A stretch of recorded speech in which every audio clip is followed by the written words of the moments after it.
As we continue from the reflections in Book 1, the journey of understanding our place in the universe deepens. If we truly are as insignificant as we believe, how can we expect to hold significance to those around us? Our purpose is not to question our existence, but to live in harmony with the time we are given and those we share it with. To resist this natural order is to resist your very essence and the will of the divine. Embrace this time and your duty to act in accordance with nature and reason. Reflect on how many times you've postponed what truly matters, ignoring the moments of reflection the gods have granted. Now is the time to understand your connection to the world and the divine source from which you originate. Your time here is limited. If you don't use it to calm your soul and find peace, it will slip away, and you'll lose the chance forever. Commit yourself fully, as a person of integrity, to carrying out each task with sincerity, compassion, freedom, and justice. Release your mind from unnecessary distractions and worries, thus enabling you to focus on what truly matters. Approach each action as if it were your last, free from vanity, emotional impulses, hypocrisy, and selfishness, removing resistance to what has been assigned to you by fate or the divine.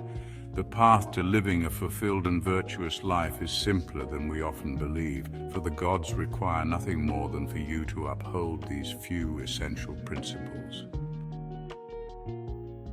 Continue neglecting yourself if you must, but remember that the time left to honor your true worth is running out. Your happiness comes from within, yet here you are, letting it depend on the fleeting opinions of others, while life forever marches on toward its end. Why let external events distract you, pulling your attention away from the things that are important? Instead, take the time to learn something valuable and stop aimlessly wandering through life. Remember, too, there is another more subtle form of aimlessness. Inflicting those who work hard but lack a clear goal, they too are truly wasting their efforts. People will rarely feel happy when comparing themselves to others. Instead, one should focus on their own inner well-being. Let those who neglect to guide their own thoughts and actions with reason know that they are bound to be unhappy. Always remember to consider the nature of the universe and your specific role in it. Reflect on how your life relates to the larger whole, and recognize that no one should prevent you from acting or speaking in accordance with this nature of which you are a part of. A great philosopher of old insightfully pointed out that while comparing sins may seem crude, there is merit in distinguishing them. He argues that sins driven by lust are more significant than those motivated by anger. When someone is angry, though momentarily irrational, they withdraw from logic or reason because of grief. In contrast, those who succumb to lust reveal a deeper vulnerability, exhibiting their less dignified nature through their actions, suggesting a far greater lack of self-control. The philosopher also argues that a person who sins out of pleasure warrants greater condemnation than one who sins out of grief. The latter may have been wronged initially, which can lead to their anger as a response to that pain. In contrast, someone who acts on lust does so out of their own volition, making a conscious choice to engage in that behavior, reflecting a much deeper moral failing. Live as though every action and intention were your last, for life is unpredictable. If there truly are gods awaiting your return, leaving this world is no tragedy, for they will not cause you harm. Embrace the present moment without fear of what lies ahead. If there are no gods or divine oversight, what reason would I have to exist in a world without their guidance? I believe there are indeed gods who truly care for us. They have provided us with the knowledge and power to choose our own paths, placing true evils like temptation, addiction, and wickedness within our control.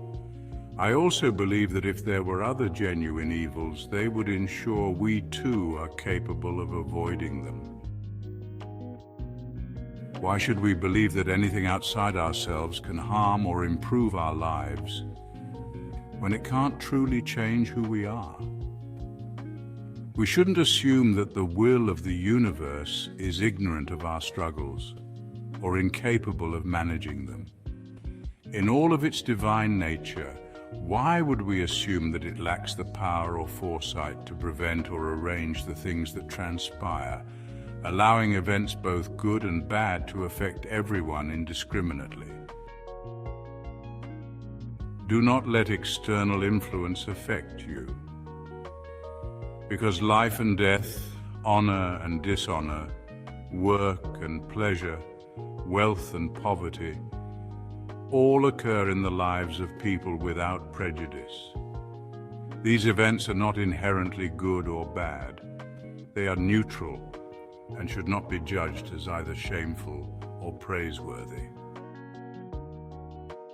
Reflectively consider how quickly everything dissipates, how swiftly energy and matter return to the world's material essence, while memories dissolve into the grand timeline of existence. Consider the worldly things that either capture us with pleasure, instill fear due to discomfort, or that are pursued for their outward beauty. In truth, these things are all worthless, easily corruptible, and devoid of genuine life and essence. A wise person understands that honor and reputation come from mere opinions and are not to be valued too highly.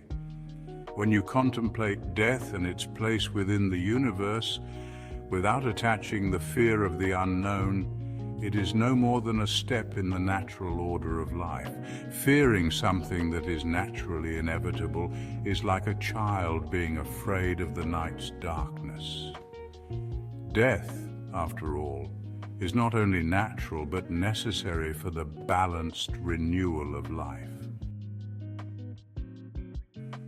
Consider how we, as individuals, connect to the divine and through which part of ourselves that connection is made. Know that nothing weighs more heavily on the soul than trying to explore and understand everything around us, from the depths of the earth to the thoughts of others. And in this pursuit, we overlook the most important truth: to focus inward, continually nurturing our own spirit, which is our greatest connection to nature's divinity. True diligence lies in keeping oneself free from destructive emotions, from vanity, rash actions, and dissatisfaction, whether toward the divine or toward other people. What comes from the natural world deserves respect due to its refined excellence, while that which comes from our fellow human beings should be met with love and understanding. Often a person's wrongdoings stem from ignorance about what is truly good and bad, a misunderstanding akin to being unable to distinguish between night and day. This should inspire both our pity and our compassion. If you live for 10,000 years or just a few, always remember the only part of life you can truly experience is the present moment. Life can only be measured in the now, as each moment that passes is a moment of life you can never regain. Therefore, whether your life is long or short, it ultimately leads to the same realization. This moment is all that truly matters. Even if the past may reveal differences among people, the present moment remains the same for everyone. ultimately meaning that when we each face the uncertainty of death, we are merely parting with the present moment. We shall never lose our value of our past or the potential of the future. We can only lose the now. How can you lose something you never truly had to begin with? Considering this, you should always remember these two ideas. First, know that everything in this world from the beginning of time and for all of eternity will follow an ongoing cycle of repetition. The natural flow of time, events, and circumstances continually repeat, always returning in the same patterns. So whether you experience them for 100 years or for thousands, it makes little difference because they will always be the same. Furthermore, whether someone lives for many years or they experience short life, the amount of life they lose when their time comes to a close is the same. In short, each of them can only lose that finite moment, because that is the only moment of life they truly have. You cannot lose a past that you no longer hold, or a future that you never had, making the present moment all that can ever be lost. Keep at the forefront of your mind that everything is shaped by opinion, perception, and belief. A great cynic once shared this simple truth, reminding us to look beyond what is obvious, easy, or comforting. True value emerges when we embrace both the challenges and the pleasures of life. A person harms and disrespects their own soul most when they let it become a source of pain or isolation, cut off from the world. Feeling troubled by things that happen around you is a rejection of the natural order of the universe, of which all things are a part of. So when the soul becomes hostile or swayed by desires that seek to harm others, it mirrors the state of a soul ruled by anger, which will always lead to destructive outcomes. This also happens when the soul is consumed by pleasure or pain. It too can occur when it acts dishonestly, either by speaking or doing something in secret that is untrue.